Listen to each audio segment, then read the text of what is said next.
നമസ്കാരം. സമഗ്രയിലേക്ക് സ്വാഗതം. എടയാർ ശ്രീനാരായണ മംഗലം വിഷ്ണു ക്ഷേത്രത്തിൽ പിതൃതർപ്പണം നടന്നു. ആയിരങ്ങളാണ് ക്ഷേത്രത്തിൽ ബലിതർപ്പണം നടത്തിയത്. എടയാർ ശ്രീനാരായണ മംഗലം വിഷ്ണു ക്ഷേത്രത്തിൽ ആയിരങ്ങളാണ് പിതൃതർപ്പണം നടത്തിയത്. രാവിലെ 4:30 മുതലാണ് പിതൃതർപ്പണ ചടങ്ങുകൾ ആരംഭിച്ചത്.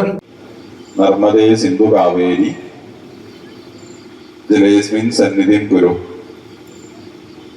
ഇനി ആ പാത്രത്തിലുള്ള തീർത്ഥം വലതു കൈ കൊണ്ടെടുത്ത് നിങ്ങൾ ബലിയിടാൻ വേണ്ടി വെച്ച ഇലയിൽ ആ ബലിസ്ഥാനത്തും തളിക്കാം, കുറച്ച് അവനവനെ തന്നെയും തളിക്കാം. മോതിരം വിരലില് ആ പവിത്രം ഇട്ടതിന് ശേഷം ആ തട്ടുന്ന് പൂവ്, ചന്ദനം, എള്ള്, പൂവ്, ചന്ദനം, ഒരു പൂവും എള്ളും ചന്ദനവും കൂടി വലതു കൈ കൊണ്ടെടുത്ത് ആ കലശപ്പാനി. എല്ലാ വർഷത്തെ പോലെയും നിരവധി പേർ ചടങ്ങിൽ പങ്കെടുത്തു.